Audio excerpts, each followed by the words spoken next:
नमस्कार, आप देख रहे हैं आज तक। आपके साथ मैं हूं सईद अंसारी।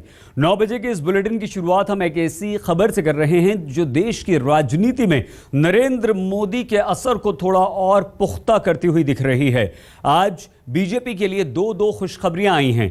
पहली खुशखबरी आई है झारखंड से और दूसरी जम्मू कश्मीर से। अगर झारखंड की बात करें तो झारखंड में एग्जिट पोल के परिणामों में बीजेपी की सरकार बनती हुई साफ तौर पर दिखाई दे रही है। देखिए, हम यहां इस वक्त आपको बीजेपी 43 से 51 सीटें झारखंड में एग्जिट पोल के नतीजे जो हैं वो दिखा रहे हैं, ये अनुमान हैं। और 2009 में सिर्फ 18 पर बीजेपी यहां पर थी, तो जबरदस्त डबल से भी ज्यादा फायदा बीजेपी को झारखंड में होता हुआ दिखाई दे रहा है। और अपने बल पर यानी कि पूर्ण बहुमत की सरकार बीजेपी की यहां बनती हुई दिखाई दे रही। कांग्रेस को बहुत बड़ा नुकसान यहां पर हो रहा है और वो नुकसान ये है कि 7 से 11 पर सिमटती हुई कांग्रेस दिखाई दे रही है। झारखंड मुक्ति मोर्चा 14 से 18 सीटों पर सिमट जाएगा। 7 से लेकर 11 सीटें जो हैं वो अन्य के खाते में आएंगी। झारखंड मुक्ति मोर्चा को हालांकि यहां कोई बहुत ज्यादा नुकसान होता हुआ दिखाई नहीं दे रहा है, क्योंकि पिछली बार भी उसके पास 18 सीटें ही थी। कांग्रेस 7 से 11 यानी कि 2 सीटों का नुकसान यहां पर उसे।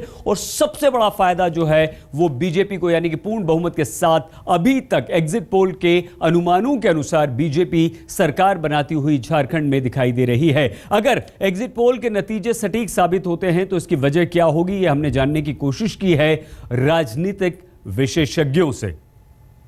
निश्चित रूप से जो आंकड़े नजर निकल के आ रहे हैं एग्जिट पोल के, इससे साफ दिखाई पड़ रहा है कि झारखंड में बीजेपी को पूर्ण बहुमत मिलेगा। झारखंड में मैं समझता हूं कि विकल्पहीनता की एक स्थिति थी, क्योंकि झारखंड मुक्ति मोर्चा, कांग्रेस, आरजेडी, जेडीयू, इनका जो ग्रैंड अलायंस बनना था वो बिल्कुल नहीं बना। तो कुल मिलाकर बीजेपी को चुनौती देने वाला कोई मजबूत गठबंधन या मजबूत नेता नहीं था। बीजेपी के पास मुख्यमंत्री पद के बहुत आकर्षक उम्मीदवार नहीं हैं। वहाँ भी हालात हरियाणा के हैं, तो वहाँ भी उनको एक नया खट्टर साहब खोजना पड़ेगा झारखंड में। लेकिन कुल मिलाकर नरेंद्र मोदी का एक आकर्षण ज़रूर मैं मानता हूँ कि झारखंड में काम किया है इस इलेक्शन में, अगर एग्जिट पोल के हिसाब से वहाँ पर रिजल्ट आते हैं। आप देखो ना, अभी झारखंड में भी क्या हुआ था, 14 लोकसभा सीटों में से 12 बीजेपी जीती थी।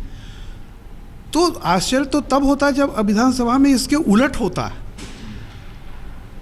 6 महीनों में ऐसा कोई कारण नहीं मिला कि जो लोग अभी 6 महीने पहले कहीं किसी पे निशान लगा के किसी में आस्था व्यक्त करके गए हैं, वे अगर आज वो आस्था नहीं व्यक्त करते तब आश्चर्य होता कि रीज़न क्या है।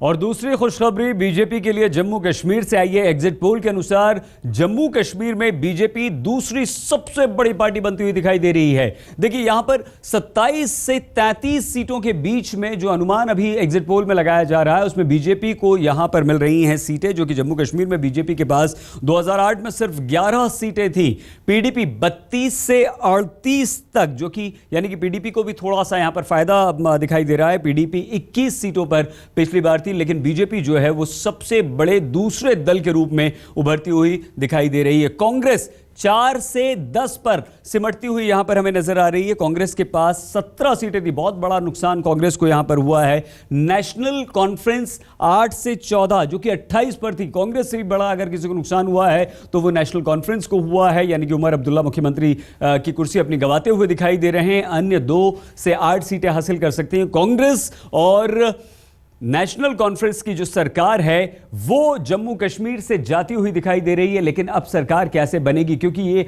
हंग असेंबली की तरफ इशारा कर रहे हैं एग्जिट पोल के नतीजे। और इन नतीजों पर जब हमने राजनीतिक विशेषज्ञों से जानने की कोशिश की तो कई सारी संभावनाएं भी निकलकर सामने आई हैं। वैली में देखिए, ऐसा है जैसे मैं अगर जम्मू कश्मीर की बात आप करें तो मैं उसको इस तरह कहता हूं कि जैसे मान लीजिए कि जम्मू झारखंड है और वैली जो है बंगाल है, तो जम्मू में झारखंड में स्वीप करेगा। और लेकिन अगर वो वैली में दस्तक भी दे देते हैं, जैसे 2 सीट बंगाल में जीती, तो किसी भी बड़ी विक्ट्री से बड़ी विक्ट्री मानी जाएगी, क्योंकि वो वैली में प्रवेश होना। और देखिए, हर चीज़ को आप सीट के टर्म में मत देखिए कि जीते कि हारे। आप ये होता है कि जहाँ आप बिल्कुल नहीं थे वहाँ आपका वोट % क्या हो रहा है। जहाँ तक कश्मीर का प्रश्न है, देखिए कश्मीर वैली में मैं समझता हूँ कि पीडीपी, मैं नहीं जानता एग्जिट पोल का फैसला क्या आता है, क्या रिजल्ट आता है, लेकिन मैं एक ऑब्जर्वर के रूप में मैं स्वयं भी कश्मीर गया था और मैंने महसूस किया कि पीडीपी शायद वहाँ पर कई फैक्टर्स हैं जिसकी वजह से उसको फ़ायदा मिलता नज़र आएगा और बीजेपी स्विप करेगी जम्मू क्षेत्र में, क्योंकि कांग्रेस की स्थिति बहुत ही ख़राब मुझे नज़र आई जहाँ तक मैंने देखा है। जम्मू एंड कश्मीर में भी ऐसा लगभग निकल के आ रहा है कि बीजेपी बहुत बड़ी पार्टी बन के उभर रही है, हो सकता है नंबर 2 की पार्टी हो।